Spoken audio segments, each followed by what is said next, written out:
There's a runner from Kenya, a Kenyan woman she's now in critical condition because she was set on fire by her boyfriend. Let's take a listen to the news report. But first, Ugandan distance runner Rebecca Cheptegei is currently in intensive care in Kenya after her boyfriend doused her in petrol and set her on fire at her home in Endavis. The 33-year-old had not long ago returned from the Paris Olympics, where she'd placed 44th in her event. She's reportedly sustained over 80% burns in the attack. That's horrible. Yeah. Now this is I don't know if you guys have ever seen. There's been a few stories like this about just women being in domestic violence against women in Kenya and just other places outside of the U.S., but specifically in Kenya. So back in 2022, there was a story of another runner, a female runner. I'm not for sure where she's from. I believe she may be from Kenya, but I'm not for sure. But her name is Demarius Mutia. I'm saying her last name wrong for sure. But she was found strangled in her home with a pillow over her face. And this was months after a record-breaking long-distance runner, Agnes Tyrop, was found stabbed to death in the same town. I don't know. When I saw this story, I thought it was really sad because, first of all, she was with her 2 babies when this happened. She was coming home from church. She just had a victory in the Paris Olympics, and her dad was just talking about how they want justice for her, but they don't really know for sure if they will even get it because it seems like where they are, cases like this with women are just overlooked. So he don't even get arrested or nothing, the guy?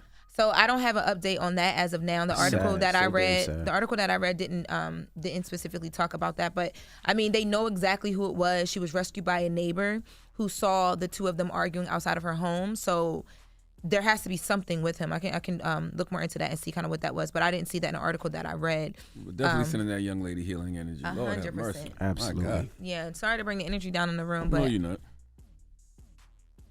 Go ahead, Lauren. Can you please? Sometimes you just gotta ignore them. Can I get a real bang bang? Not like a. Nah, I'm gonna get you a stun gun. Thank you. You just need a stun. Okay. So Ralo and Boosie, back at it again. So they have been going back and forth online. This all started because Ralo got online and said that he was talking about his career, honestly, and Boosie kind of got like a cheap shot. But let's take a listen and I'll get more into it. Take a listen to this video.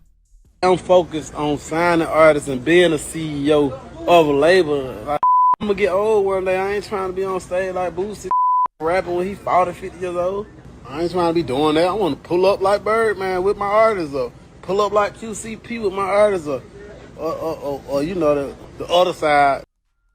So basically, after he posted that video, and Boosie heard about it, found out about it, or saw the video going viral because people were like, okay, now we reigniting this conversation. The beef between them kind of started a while back. Actually, not started, but it got some flames under it here at the Breakfast Club. We're going to get into that. But so Boosie, after this video, tweeted that he hadn't spoken to him in years. He doesn't understand why, but he's still hurt because of something that Ralo did.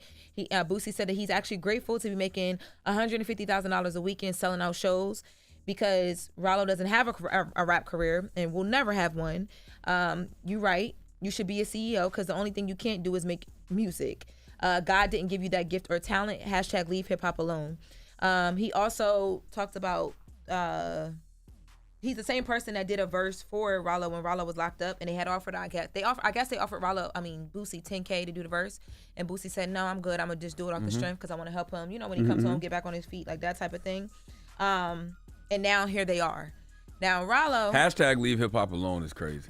Boosie gonna come with the shots real quick, right?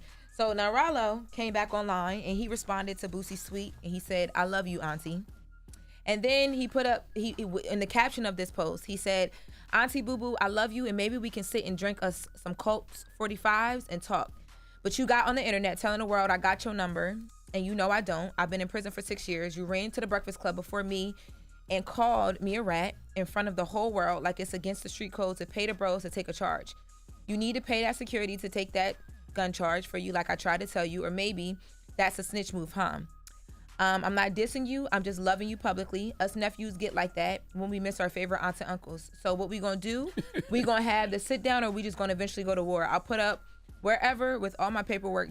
I'll pull up wherever with all my paperwork. Just tell me. I think that's the best thing I've heard in this whole situation. Pull up and talk to each other Sit like down and have a grown-ass men. conversation. Yes, instead of going back and forth on social media. Now let's take a listen to the clip when Boosie was here on Breakfast Club that he's talking about. I stick to the code, bro. Like, that's with anything, bro. Like, you know, I talked to Ralo. Like, Ralo was my partner, bro. Like, I had a good respect for that dude, bro. Like, He be home soon, though, from what I heard, from what I read. shit, I don't know. Look like he talking, you know what I'm saying? So, I was looking at that shit, bro. I'm like... Oh, no, I thought they said that wasn't...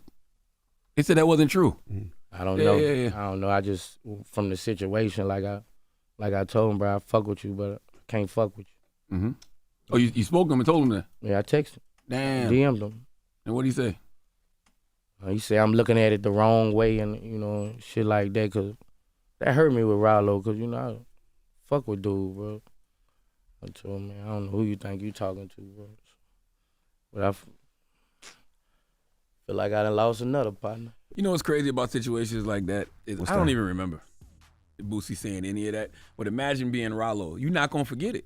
Because that's being said about him. Especially when he's in jail, he can't... Into a massive audience. Yeah, and there was like, I mean, I don't... rebut it or nothing. At all, right? And that's kind of what he was saying. It's like you went to the Breakfast Club and you said all this stuff before we could even sit down and have a conversation about, I guess, whatever he's saying actually happened that made him come home.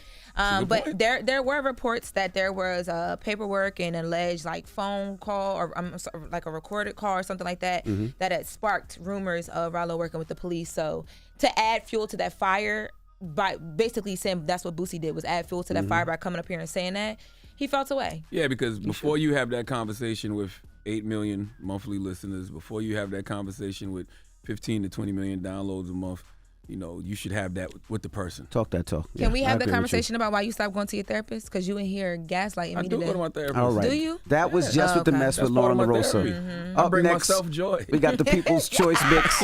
Don't go anywhere. I hate Joy. you. I know how to make myself happy. I'm It's the sure Breakfast you Club. do. Good morning.